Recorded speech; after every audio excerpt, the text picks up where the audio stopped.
Measure twice, cut once. It's a big deal, especially when you're trying to run a gas line through a wall. In today's episode, we've got a lot for you. I could really use your help in staying around to the end of the episode to answer 2 questions on how I should do my cabinets and what do you think about my plans for the wall covering. So we're back on the hydronic heating in this episode, and we're about to run this gas line through the wall. Let's get to measuring.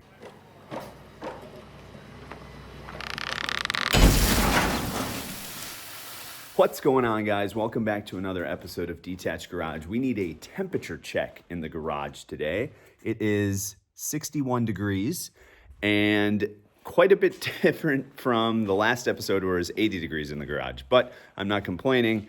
It's been in the 30s at night, and so for the garage to stay 61 degrees is pretty good. We've got it pretty well insulated. So today we are back on the boiler project to make sure it stays warm in the garage this winter. So we are going to work on some cardboard aided design, and the big thing we need to do is measure before we cut a gas line through this wall and make sure we cut it through the right spot so that we can get the right spacing for, let's see here, where this is going to go between the manifold over here and making sure we avoid this pipe right here and not have to do so many T's and fittings and connections on the outside of the wall to make sure the gas line runs through. So I did mention 2 things in the episode. We'll kind of weave those in. I could really use your help on your opinion on those wall coverings and also how far I should extend my cabinets and what that cabinet array should look like and what your opinion is on that.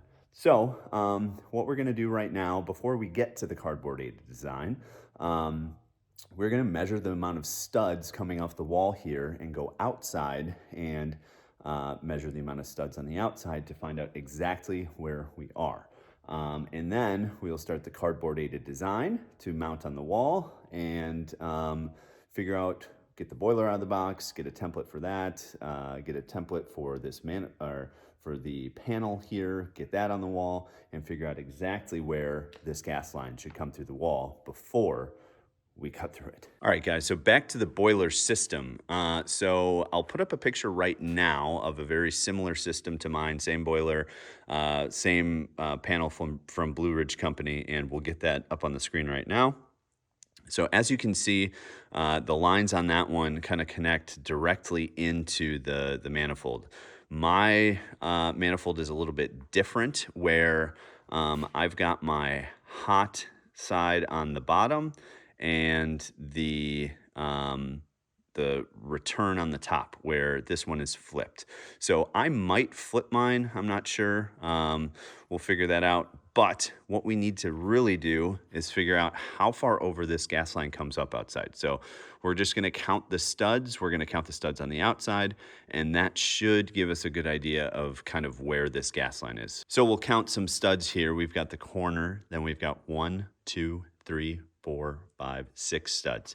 So ideally, I think we would want the gas line to come in right past this 6 stud, but not so much in the area of this drain. So let's get outside, we'll walk around, and we will take a look at where we are on the wall out here. All right, guys, so we need to measure how many studs over this gas line is. So we've got 1, 2, 3, 4, 5. So we are just on the inside of 5. And we're running the gas line this way out to the grill so we can hook the grill up. So I think what we're gonna try and do is maybe come out right by 4. The other thing I need to do is figure out how tall this gas line is. So I'll try and do this one-handed here. So we are roughly, I'll call it 32 is kind of where the right angle will come out. So we got to go back inside and figure out between 4 and 5 where we can bring this gas line out. So let's get inside and do that. All right, so coming back inside, let's move this out of the way. Oh, move it over here so we can get to where we are. and figure out where exactly this gas line is and mark it on the wall with our marker. So what do we got? 1, 2, 3, 4, and we're somewhere in between 4 and 5. So, and we are 32 from there. So there's 32. All right, so 2 marks, 32 inches between studs 4 and 5.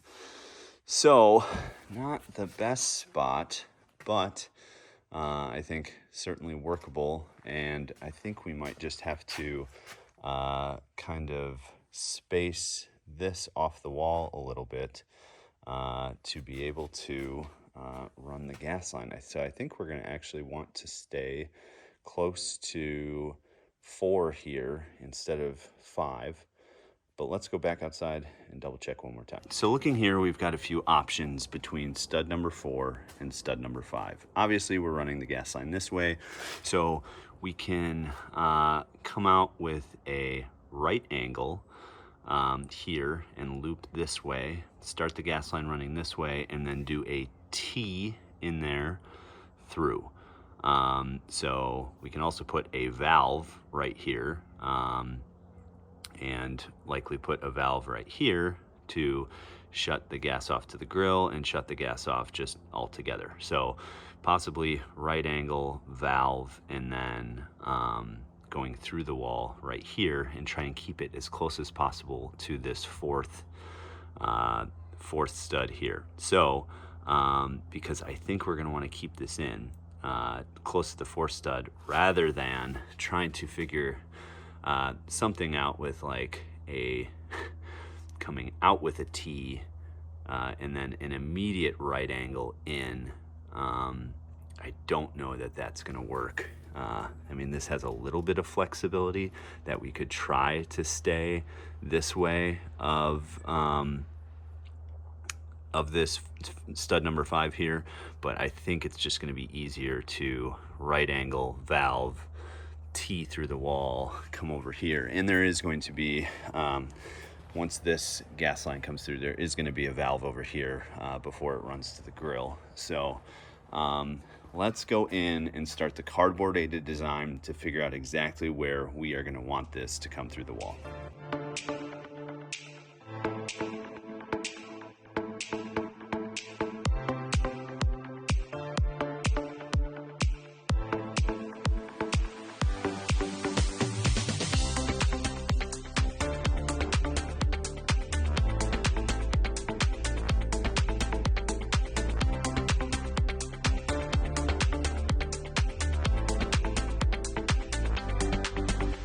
All right, guys, so after further consideration on the boiler, I don't think we need to do some cardboard aided design.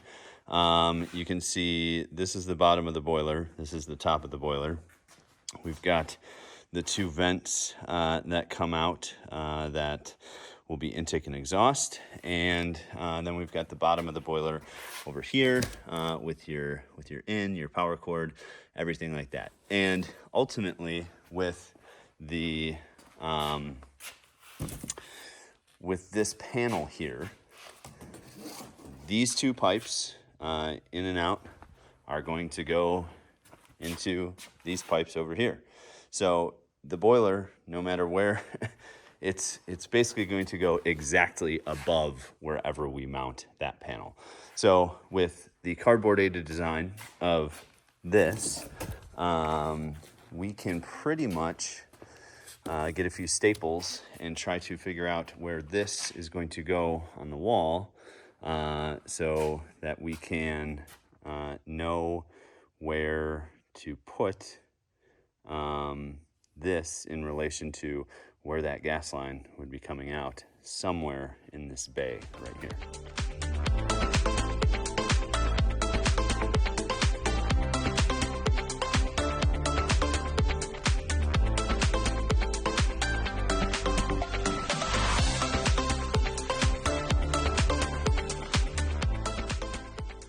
All right, guys, so I think we have this figured out a little bit.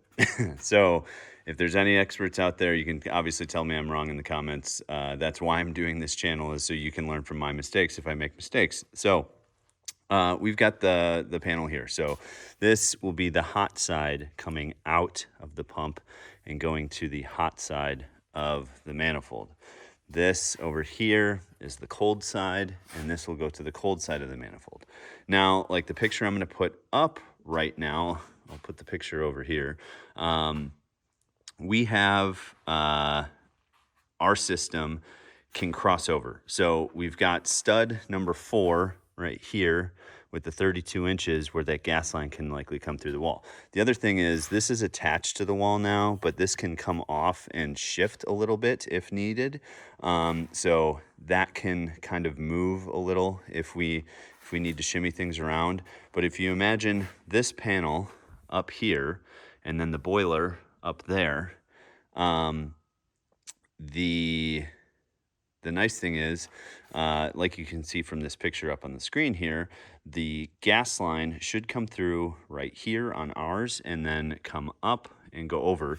And then all the connecting pipes for the hot in and cold return can kind of be stepped out away from the wall and go into the manifold. So the gas line will kind of run right behind it.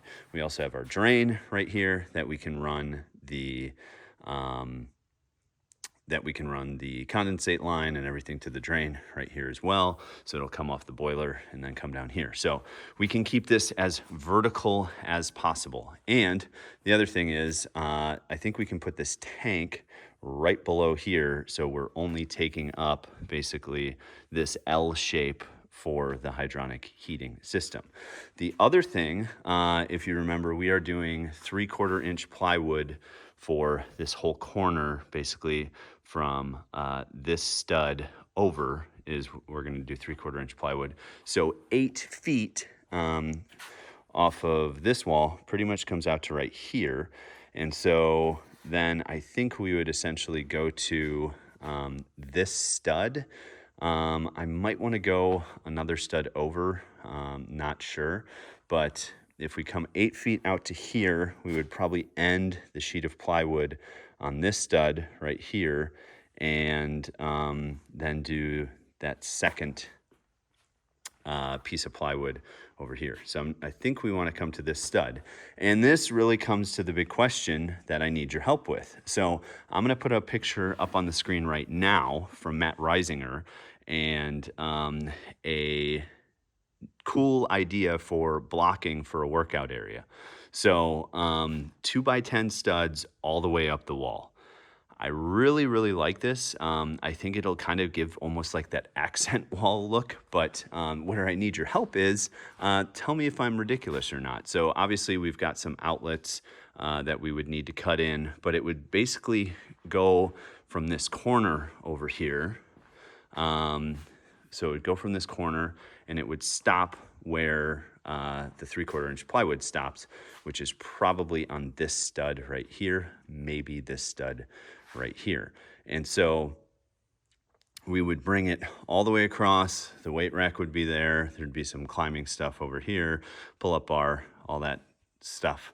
And so we would transition from basically 2x10 wall all the way up to 3/4 inch plywood to here, and then we would start the drywall over here. So we could, again, always wall in this mechanical area here if we wanted to.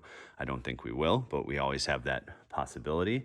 And the second thing I need your help with is, what should we do for the cabinets over here? So I've got this water line coming out of the ground right here, and this goes to this this hose bib back here. So I need some sort of open cabinet back here where I can come up through the ground, or up through the bottom of the cabinet and do my valve and connection to the hose bib that goes outside.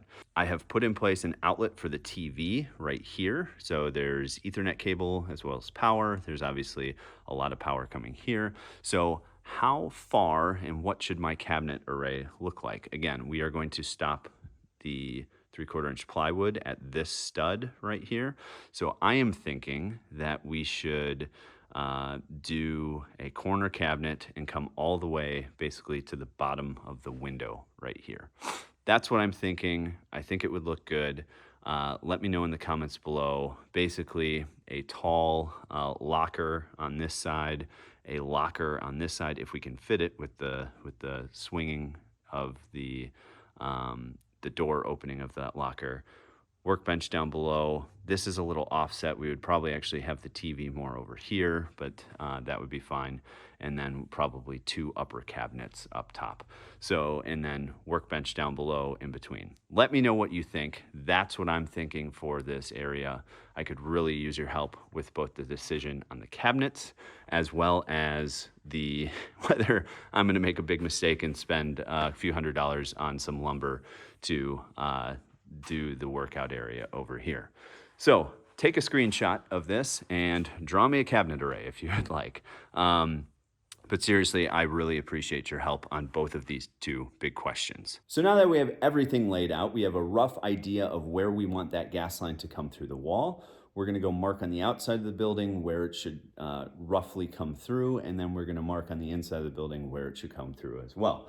I hope you enjoyed the episode. If you have any questions or if you want to call me out for being dumb, put that down in the comments below. That's what it's there for. We will do the drilling through the wall as well as the hookup of the entire boiler system in a future episode. Thank you so much for watching Detached Garage. If you have any questions, please put them down in the comments below, and I hope to catch you on the next episode.